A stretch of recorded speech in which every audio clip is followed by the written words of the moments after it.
Okay, here we are. Game number 2. And we are here with a weird matchup. On Kostritsa. Inshaa playing Krupa Bitzak Logo. And Tanner playing first Vulture. I don't get that pick at all. Like, 4th Vulture, 3rd Vulture, especially 4th, I still get. They're still pretty decent. Here, Gonzo tells you they're not, but in most matchups they are. But first Vulture? First Vulture is not that good. Like, it's not horrible trash, but it's nothing in the top 10 to 15 divisions of the X's. Like, it's maybe top 20, top 25. So, I don't quite get that pick. What's Tanner's plan here? What's the plan here? Flamethrower, Grenadiers, Vulture Stoßtruppen. And yeah. Okay. So Perry, PTRS, thank goodness Nikki, Stravniki, BA10s, Drolkis. Gas Maxim? What? What are these units? Huh! This unit is trash. I mean, even against infantry it's not that good anymore, and against airplane it doesn't do anything. What's the plan here? What's the meme? Is this a terrible division setup? I don't get it. Like, this is some wild stuff again. Once more on Kostritsa, it's kind of close to the Luna games, the Luna picks we had in the tournament that we had for Action Against Hunger. Like, the hell? What is this? Flamethrowers, Vulture, MG34s, Panzerschrecks, Püppchens. Lots of forces coming in here on both sides. On the other side, Tankos, Stravnikis, Strelkis. Huh. Wild stuff. Wild stuff. BA-10s and T-70s coming in. Or some light armor in the south. Like, Bitzuk Logo got buffed. Got another infantry tab. So, they're pretty good again. West Vulture got only nerfs in the latest patches. And they weren't even that amazing beforehand. Like, they were pretty good before the nerfs. But with Vulture nerfs, they're not that great. And especially on a map like Kostritsa. Kostritsa is all about the autocannons and the CQC infantry, like mid-range to CQC. It's not really a Vulture map in the first place. In my eyes, at least. So, I'm a bit bamboozled by Tanner's pick here. It's a classic Tanner pick in my eyes as well. Like, divisions that are not quite meta. But like, I even liked his 14th infantry pick better in League. Like, a lot more. Because I also think 14th infantry is undervalued. The only issue that 14th infantry has at the moment is that it doesn't have to rely on flak feelings. Once those are fixed, 14th will be fine. Currently, it's not quite. But first Vulture? Okay, we'll see. We'll see. Maybe I'm off here. Maybe Tanner shows us all wrong. I also built the logo with Maxim Gas. Like, maybe you get shown wrong there as well. I would love to be proven wrong here. But I'm skeptical. I'm skeptical here. So, let's see what the action will bring. As Tanner brings in a lot of infantry. Luck 36 has a big boy with the Jagdpanzer out. But there's not that much in the south, in center for Inshaa. Inshaa is coming through the south with all the force. PTRS, Maxims, his classic ARM 38s. Stuff you hate when you play against Inshaa. Like, his 50mm mortar micro is just infuriatingly good. Really makes you hate Eugen for bringing them into the game. Meanwhile, Strelkis and Stravnikis coming in over here. BA-10s coming in as well. BTRS even might get a kill. Oh, already get a Püppchen. Püppchen going the wrong way there. One of the units that actually is pretty good for this map here in the first Vulture. Vulture is over here already getting hit pretty hard. Maxim getting engaged here now by MG34 and Vulture, but it's in a building. Like, what you got? You got the good fighters. Like, your air tap is pretty decent as first Vulture. You have Fallschirmjägers, you have Grenadiers with MG42s, but they're not amazing. You have Fallschirmjäger Stoßtruppen, and they come out without infantry. The Fallschirmjäger Stoßtruppen, they have Molotovs, they have the three FG42s and a Brand, so they are pretty good in long ranges as well. The two Berettas making them good in short ranges, but not amazing. Like, they also cost 25 points, so... and not super cost efficient either. Usually. As you can see, the tank of the Zanicki, they actually win this fight. So the infantry already struggling for tenor in the north. Fallschirmjägers over here have been annihilated. Gas is trying its best to help out. So Gas really has anti-infantry, I'm pretty sure. There was a time when this was the case, but I'm pretty sure this time has been over for a while now. Pretty sure the Gas is not that amazing. And now we can see how horrible it is against planes. As you can see, like, two Gas are firing. This is two Gas firing. This is two Gas firing non-stop. Like, he even does deactivate the AA because he doesn't want it to waste its ammo on airplanes, even though it's supposed to be an AA piece. So yeah, it's a pure anti-infantry unit here, I guess, for Inshaa, but as I said, I don't think it's even that good as an anti-infantry unit. It's unarmored, so infantry can shoot back on it, and it doesn't do the damage anymore it did for a while. Like, for a while this thing was kind of broken against infantry, but still not that great against planes. Now it's horrible against plane, and still not that great against infantry anymore. Fallschirmjäger Panzerschreck here get bullied by the BA-10.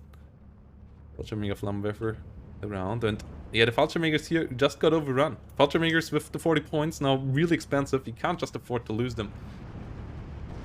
And the RM38s are a great counter.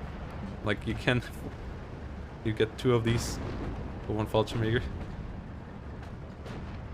Fallschirmjäger trying to move in here. T-70 helping out from the side. Spalky moving forward. Fallschirmjäger has to shoot back. Gets the gas. Will get killed off afterwards though. Pipschen needs to be careful. Fallschirmjäger over here gets engaged. Jagdpanzer here might get side-shotted soon. Not liking the position of this Jagdpanzer at all right now. T-70 moving forward. MG42 retreating. 59 for Inshaa. Here's trying to come around. Got a kill here actually. Grenadiers with MG42s moving around. PTRS can be pretty nasty on this map. Pipschen staying up there. Jagdpanzer being the most forward unit. It is problematic. I guess the T-70 saw the Pipschen. Inshaa's micro really good in this game. MG34 have to retreat. Not doing so just yet. More Grenadiers, MG42 coming in the south. T-70 will engage the 20mm flak here. Pretty annoying as well. BA-10 is around. Fallschirmjäger Stoßtruppen getting hit hard here. Pipschen trying to get a shot onto this. Strelky find the MG34. Not sure why the MG34 was moving forward already. He knew about the Strelky. Huh. MG34 will go down here. Pipschen not finding a kill. Inshaa's micro just too good for that. 14-10 happening still. Back in the north at least got retaken. 37mm to stop any airplay that Tanner might try. And yes, first Fallschirmjäger not doing much here. Jagdpanzer trying to move forward. Fallschirmjäger Sturm Pioneers coming in as well. Pipschen not getting shot in once more. Jagdpanzer not getting the kills. And I don't get the pick on this map. Like, there are a couple of maps where I think first Fallschirmjäger is okay-ish on. I wouldn't pick them on any. But as I said, I don't think they are particularly well suited for this map at all. They don't have enough CQC. They don't have enough 20mm or anything like that. Like the T-70s or BA-10s here are. That can just annoy infantry and run away from any enemy tanks coming up or from any enemy anti-tank.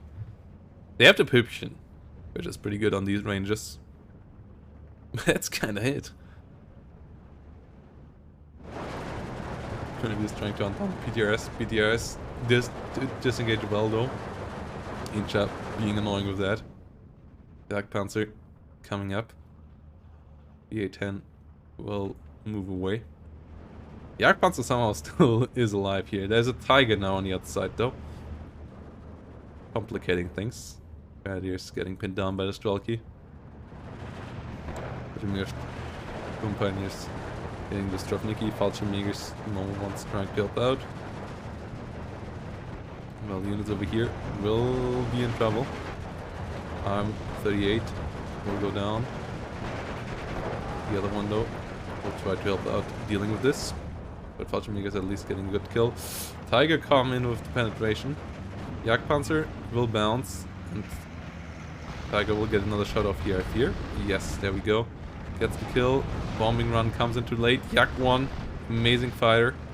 As it is one of the most agile planes in the game. Gets the kill on the first one. ME410 in trouble. And Tanner in general here in big trouble. ME410, one of the key features of this deck. But it's not good enough. And the Jak 1B will get behind the next ME410. And it's out of 20mm. So it's actually not getting killed yet. That's one of the issues of the Jak 1B. Not the most ammunition. Gets actually shut down by the AA. But still a good trade there for Inshaa. Still up on the 59. Jagdpanzer here. From the rear at least gets a Strelky kill. As I said, I don't think it's a great Jagdpanzer map either. Stuff without turrets not doing too amazingly here. CR42, recon plane, okay. I haven't seen one of these in a while. CR42, one of the best biplanes out there. One of the best biplane fighters ever made. But obviously in 1944, that's not quite the era we are in anymore. Biplanes fighters is not what you want to have. Solo, single wings, mono wings are a bit better. Fallschirmjägers over here getting pinned down. And especially against Inshaa, with the mortar micro and stuff. Playing Fallschirmjägers is risky. Against someone who is so good in retreating and stuff and also hitting infantry. I would never play Fallschirmjägers against Inshaa. Like, I mean, I would not want to play against Inshaa, period. As I said, he is better than me, and playing like there's also players better than me that I enjoy playing against. Like, yeah, I was a bit pissed against Onord, for example, because losing never is super fun, but there at least we had some interesting strategies and some interesting micro going on. But against Inshaa, it just always feels like I'm getting seal clubbed. And yeah, Fallschirmjägers help him in that, because he can just isolate them and then hit them when he has something like the RM38 and so on. And Tanner here is doing a better job than I would by like having better positioning and stuff, and being a way better infantry player than I am, but it's still not good enough here. Pipchen trying to get the kill onto the Tiger. Pipchen dealing 12 damage means that Tiger will get one shot if it gets downed, and Pipchen gets the kill. As I said, Pipchen one of the few redeeming factors in this matchup. Gas now coming around. Strelky's coming around as well. Gas micro here. Will get hit by the Pipchen though. Oh, Pipchen doesn't get the kill. Pipchen falls. Jagdpanzer driving directly behind the BA-10. Short range combat here. Jagdpanzer gets the kill. 1410 though. P-70, stuff like this. Super annoying. Combat in the north also going Inshaa's way. Another Jagdpanzer has arrived. Single Fallschirmjäger here trying to hold the line. By herself. Another Fallschirmjäger sitting around here, down to 3 hit points already though. BTRs actually will try to hit the Jagdpanzer here. Grenadier. And Jagdpanzer should be able to retaliate, but the BTRs gets the transmission damage. So, is doing its job. P-70 here. Still getting microed. Inshaa micro is just so much better than the average player's micro. It's always feels kinda unfair. This thing now. Moving around. Gas will go down, so will be 11-13. Likewise, it's not completely horrendous for Tanner, thanks to having the flag in the south, for example, but I would say trade-wise it kinda has been. I haven't seen any super amazing fights in the north, and the ones in the south are like halfway at best, usually worse. Tigers, for example, this is not a tiger map. Like, yes, having a tiger is an option for around here, maybe. But when tigers and yak panthers are your only options, as I said, I don't get it. I don't get it at all. There's so many good divisions for the Axis, even after 6 picks. Like, even, as I said, like, 14th Infantry. 14th Infantry has that. Or the buffed Hartoneck. Why play this division? Like, those for sure have been open after 6 bans still. Hartoneck also has the Tigers, if you want to have the Tigers for around here. So does 14th Infantry. But they have some 20mm that help you out down here. They have some cheaper infantry options.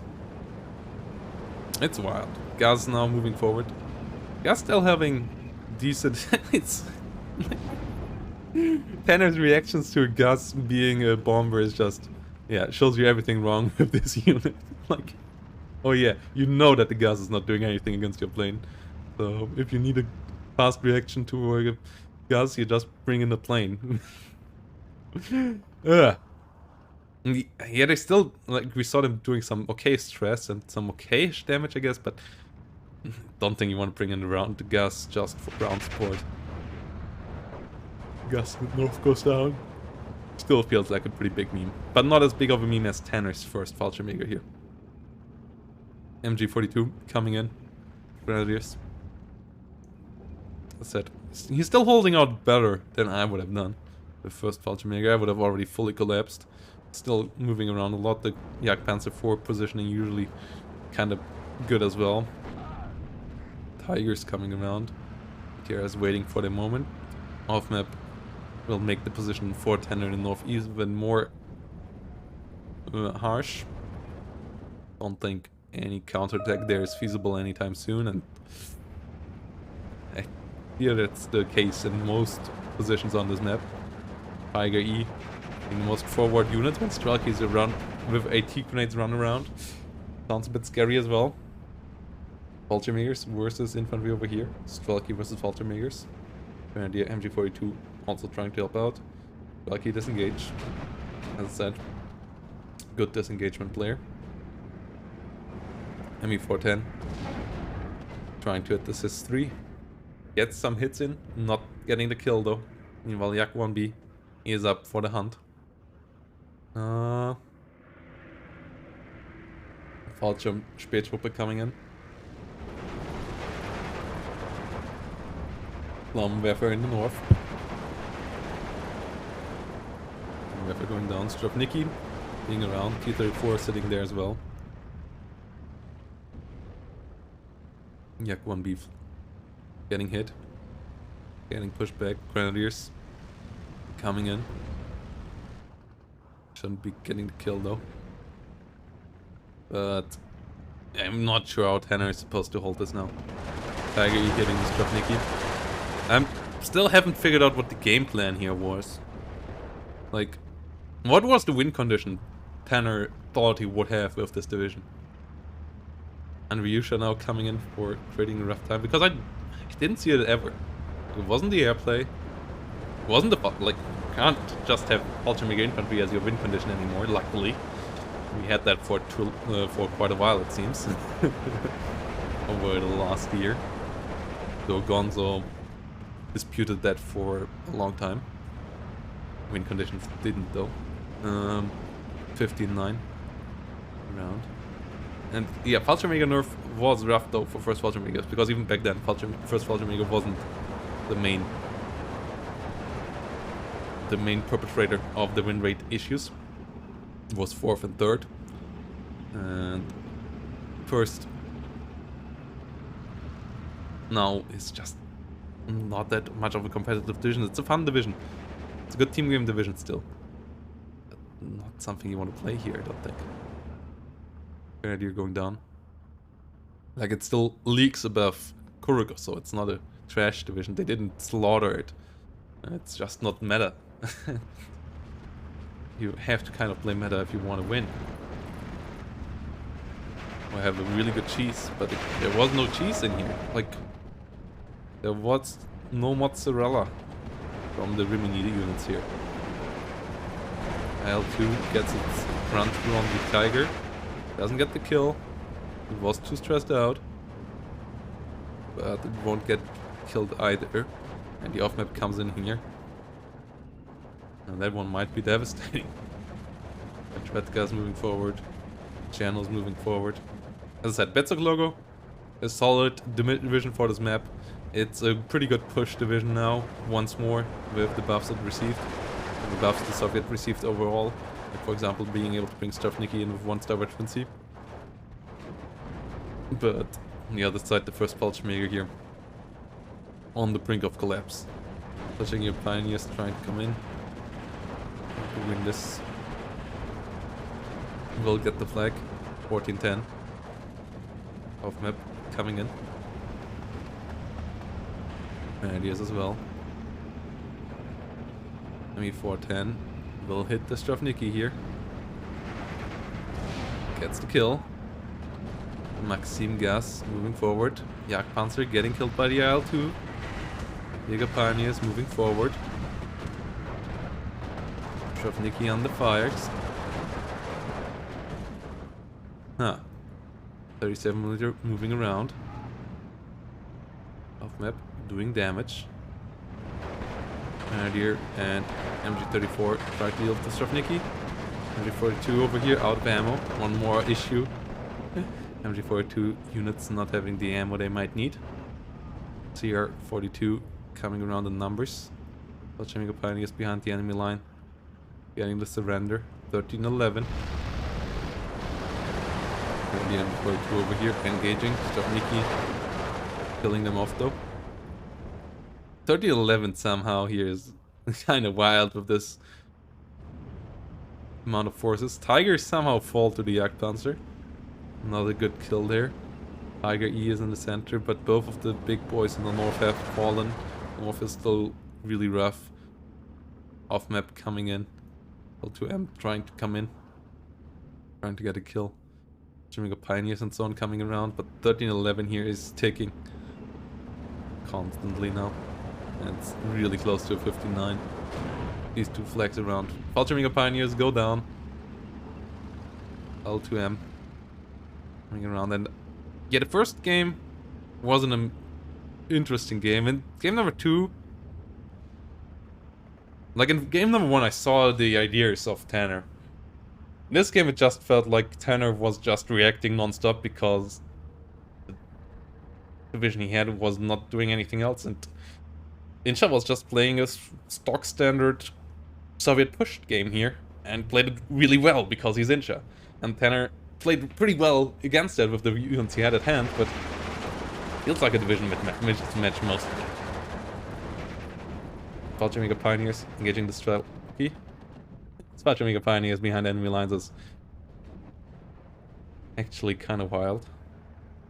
ZSU coming around, something that maps like Kostritsa really are good in creating scenarios like this. L2M being pushed back, the PTRS over here also being a nuisance. Off map here will stop this counter push. So I guess some units actually got out.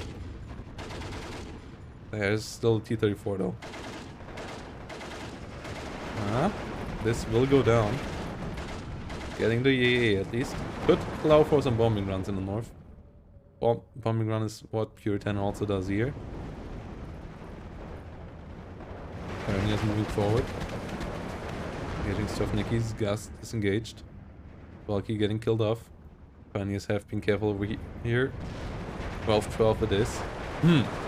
But off map is brutal. The off map is pretty brutal. 81mm mortars with radio. Also a good unit. Like, yes, you have some good stuff. You have a good fighter, you have good mortars, you have good fighter bombers. Tiger, as I said, I don't think this division is completely horrible, but it's just not high-level competitive. It's not meta. Grenadiers coming in. And it doesn't allow for any amazing game plan, it feels like. Like, That's usually what Tanner comes around when he brings a division like this. Here I just didn't see it. Maybe it was just him being thrown off so far from it that he couldn't achieve it.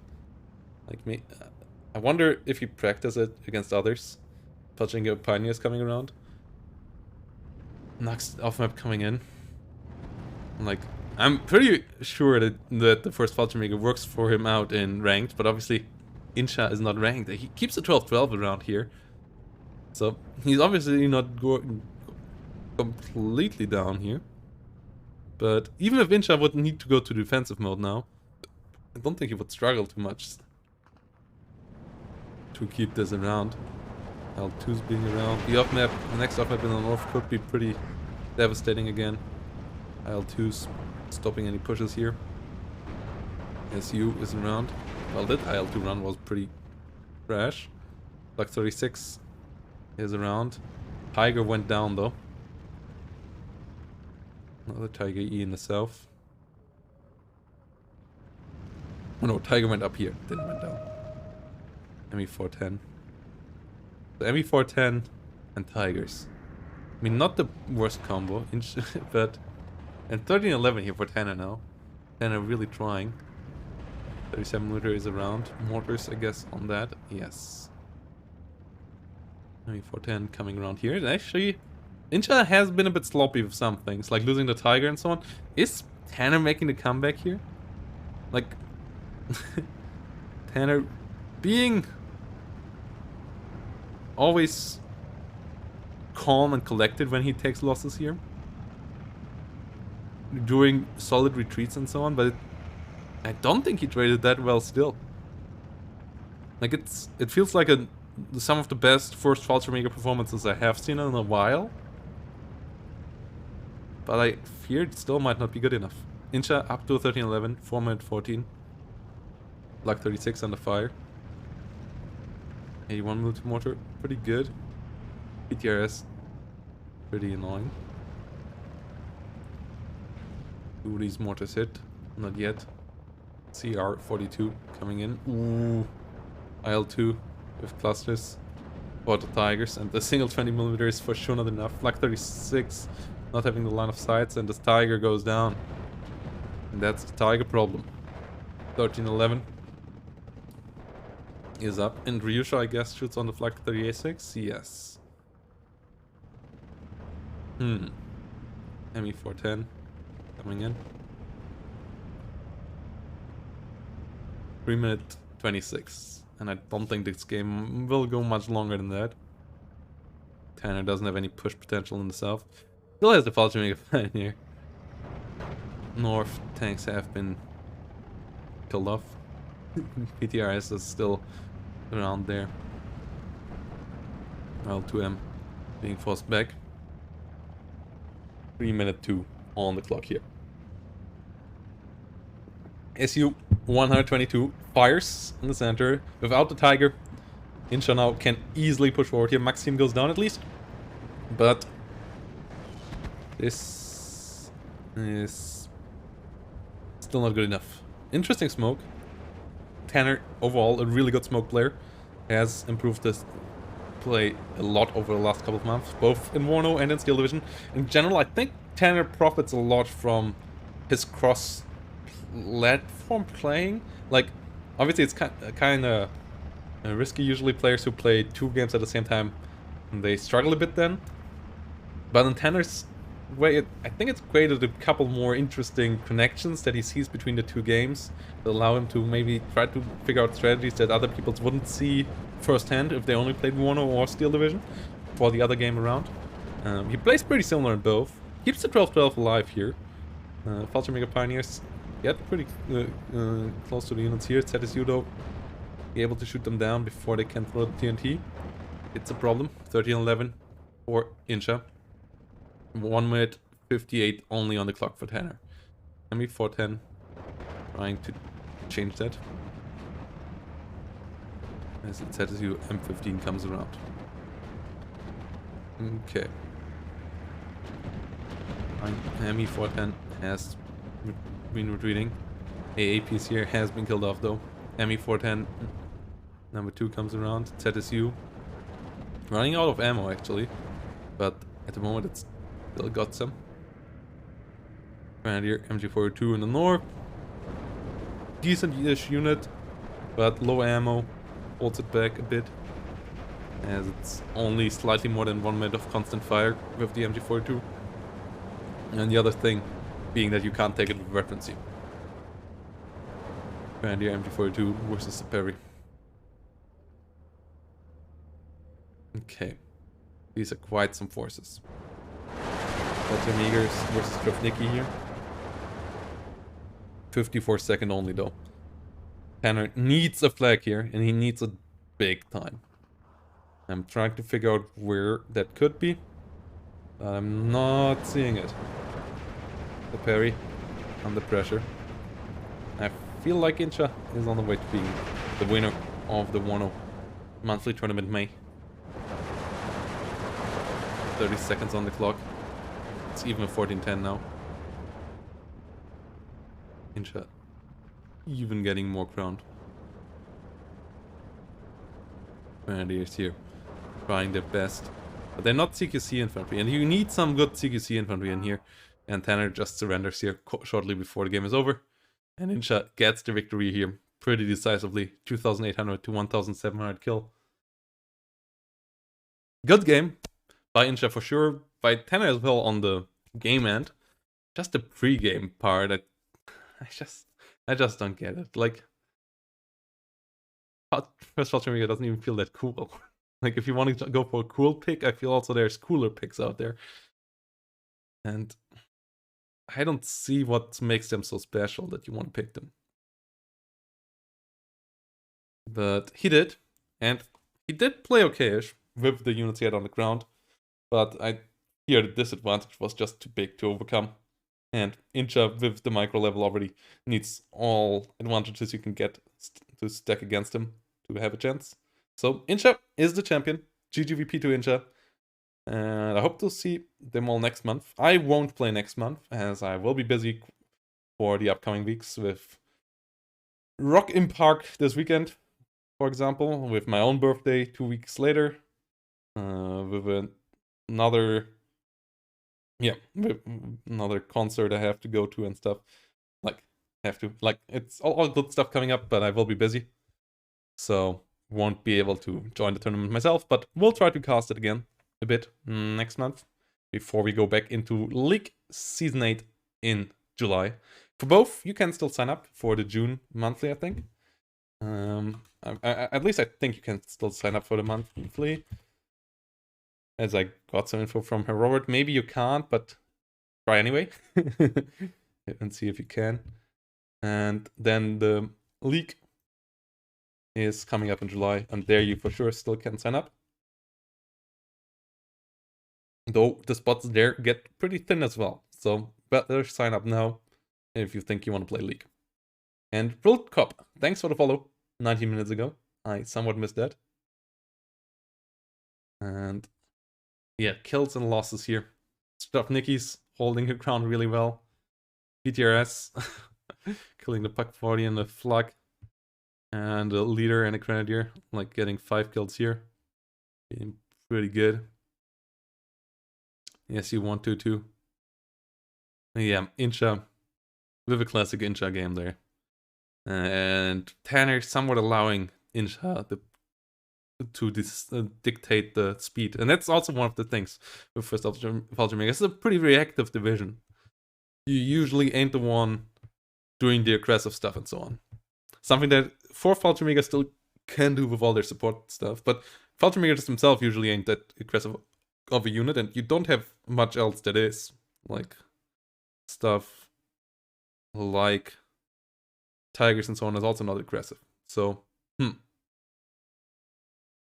mean, it's not just the AT rifle. Like, everything won the game. The AT rifle helped out. Sure. But don't think Pack 40 and the Flak 38 would have changed the game. It was the nail in the coffin, that's for sure, though.